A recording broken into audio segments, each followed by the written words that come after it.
Okay, so this is back to recording again.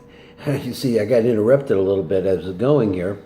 We're on page 21, that's Kaf Aleph, and we're at the test. And we're going to try this week and try to do this shorter. Maybe I could do two shiurim in 10-minute intervals so that people get a chance to listen and go like that. So number test says, let me read the top part again. So let's look at the right nose. So there's also a vav in the left neck, coming out of the left nostril. So imagine rays of light streaming out here. And the only reason, it doesn't mean that it's because you could see them. Inside is a light that you can't see because it's nothing. Filtered down through the nose, there's a light there. So he said, Same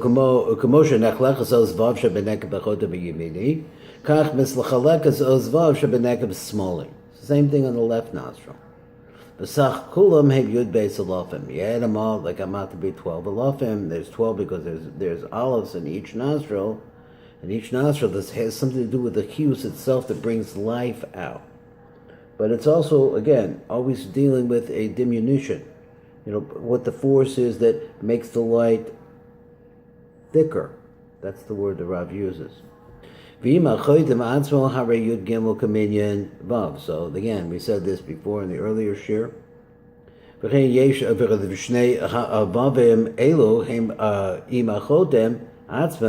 So you can also make the lights coming out of the nose, the two nostrils, and the bridge of the nose across here into a yud up above, a yud down below, and a vav in the middle. That makes an aleph too. They're two, the two openings of the nose are two vavs. And then there's a kosel that interrupts in between them. Hutzaras vav. It's a form of a vav. Hare hutzara aleph. So now you have something that looks like a dot up above, a line in the diagonal, another dot. So you take the two vavs and the aleph that you made out of the nostrils and the bridge of the nose, and you have a vav aleph vav.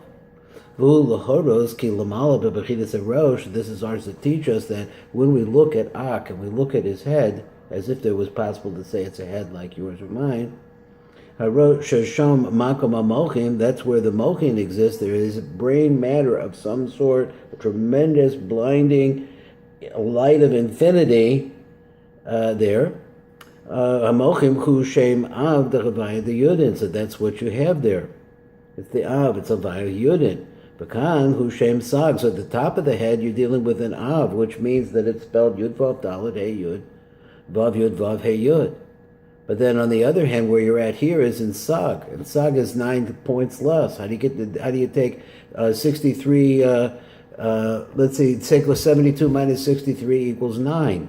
So why is it 9 left? Because you changed the Vav, which was a Vav Yud Vav, you changed it to Vav Aleph Vav. That's just a fact. Ki ein hefresh bein havaya the Av, the havaya the Sag, rak b'milui osa Vav k'noida, only when you take the milui of the osa Vav. What does a milui mean of the osa Vav? The Vav is a Vav, it's just one letter. But if you want to spell it out, it comes out there's 4 different ways to spell it. You could spell it Vav Vav, that's the simplest way. You could spell it Vav Yud Vav. You could spell it Vav Aleph Vav. And then there's another time you could also spell it Vav Aleph Vav. But we'll get to that. Let's look at number 9 in the light print in the Tiv. He says, Vior Panimi, he says, Ba'oris HaChotim Yatsu Or Makif B'Nekiv Yamin. We said that in the regards of the ears, that the or, which we called Makif, came out of the right ear.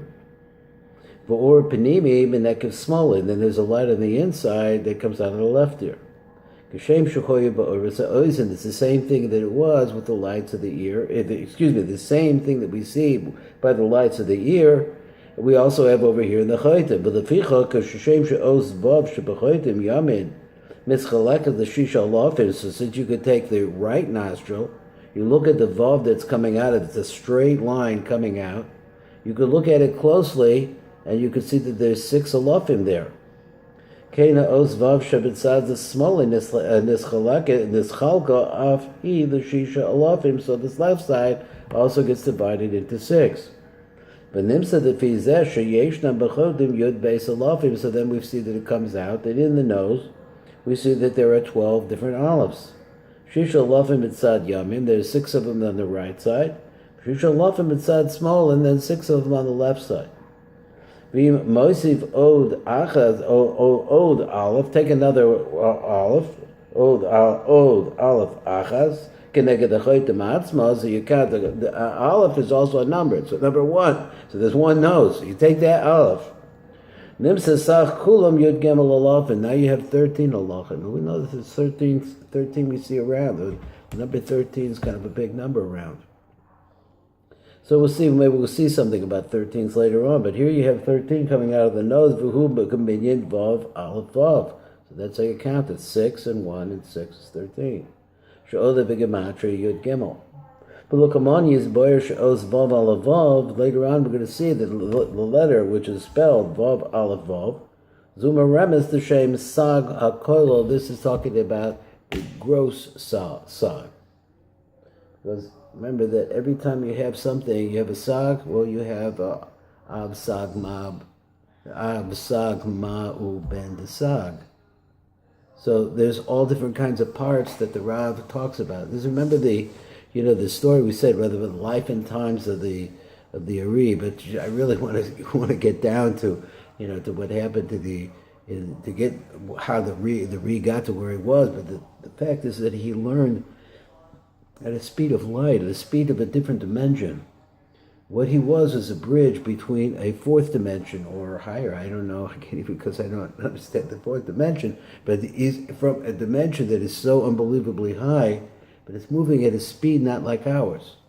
We can't see it, it's right here with us, but it's dimensionally different. Okay, let's do number Yud in the light print. The light print says, "V'yeshno remez noisif alahor hoyotzim in achodim." There is a further reference, a hint of the light that's coming out of the nose. Shitzarasu kutsuras vav alavav, which actually we said before, what it's really made out of and what it really looks like when you looked at the nose of Ak. This what it looks like. It looks like a vav alavav. So these 2 vavs that you see coming out of the nose, with the nose itself, Zarasu Aleph.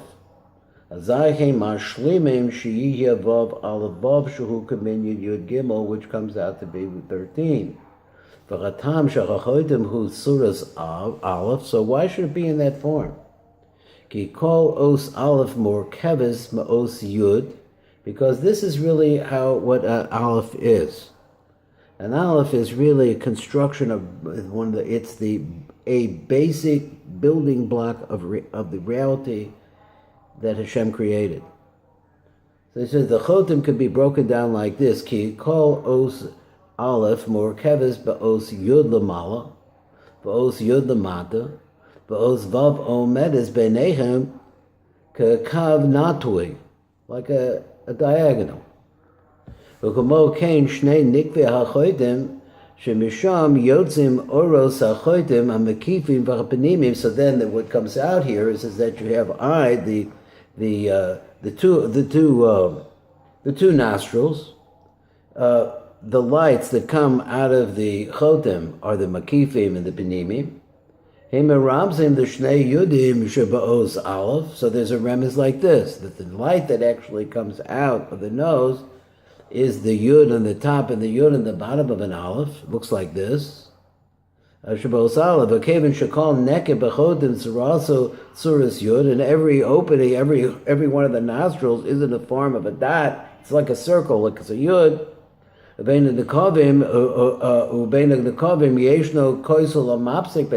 so between these 2 openings, these 2 holes, there's a wall that interrupts them, which is really in the form of the letter Vav. Os aleph. So between them all, we make the form of an aleph. So an aleph is really, it's the first letter of the Hebrew alphabet. Later on, we're going to see that the Rav tells us that all physicality is made out of letters. The letters are built up in different ways. And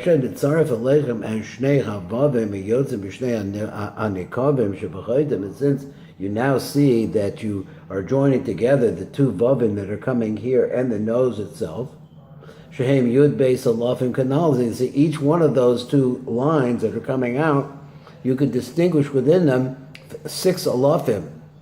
So that means that each one has a yud and a vav and a yud, and there's 6 in the right nostril and 6 in the left nostril. Hareim olam yachtav kaminyan vav aleph vav. So they come out together to be the count. Vav aleph vav, which is vav is 6 again, aleph is 1, vav is 6, that makes 13. Shemis baragim amatria yud gimel. Let's do one more, yud aleph. V'hu lohoros, and he says, let's see yud aleph. See the light print. Hatam sheyotzim min echotim os vav aleph vav daika. So why is that the only one that actually comes out? Hu mishum shavarosha hu hakarkafta, at the top of the head, which is, they call this the karkafta. Shabo nimsayim amochim, and inside the karkafta, you go at the top of the head, then you come into mochim. Sham hu shem av. This is where you see the name Av. Shuhu havayim b'milu yudin, and then he's going to show it to us again, and we can see it over and over again. And let's not forget it. Yud vav daled ke yud vav yud vav ke yud. He leads us by the hand. Veilu b'chotem is gala shem sag. So we know that chotem is the gematria of the name sag. I said Rebbe Memran said a very interesting thing that it's something I hadn't thought about. What's the big deal about gematrias? Why is the Rav constantly going with gematrias? Because if you find two things that mean that have the same gematria, that means their essence is very similar, even though that you can't see it, but it's there. But most of the time you can see it. And so therefore we see all the different constructs that trying to understand what reality is. We have to find essences that are true. 21 is always 21. No matter whether you spell it as chova, which is ches, vav, beis, hey, comes out to be, take the gematria of that, it's 21. That is ches is 8, and vav is 6, that's 14. And then you have another base that makes 16, and there's a hey at the end, it makes 5, that's 21. Or the name Akia, the divine name Akia. It's Aleph, K, Yud, K. Aleph is 1, K is 6, Yud is 10, that's 16, another 5, that makes 21 again. There's some similarity between the fact that that's true. Chova equals Akia. What's it mean? The Rav could take us to the he could take us to the water, but he can't make us drink. We have to keep looking. Shu havavim b'milu yudin v'olofim kazes, and then he shows the vavim how they look. Yud vav daled ke yud vav aleph vav ke yud. That's sag. V'kol hachiluk sheineshnem bein shnei hashemus alalu. So what's the difference between this energy force called Av and a lesser energy force called Sag? Hashemos Halu, who rock ba'oz vav, the only place that you actually see any difference between them is in the milui of the letter Vav, Vav aleph Vav. So we already said Vav. What's an aleph? 6 olives over here, 6 olives over there. The chotim in between them. It's kind of like I don't know what it does. What the chotim does, it makes it possible to have a nose. Ki b'shem Av hu vav yod vav, b'shem Sag hu vav aleph vav. But the chaim nirmaz vav aleph vav b'choytav. So there's something about the aleph which is mismayit. It's a tremendous power, but it's the power in a lower level.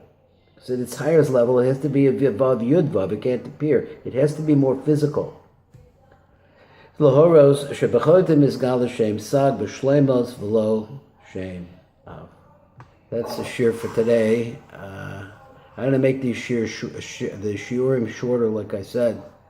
There's so much here for us to be able to see, and to thank God that for the opportunity on the internet to be able to get out there and say, do my thing here. Bye.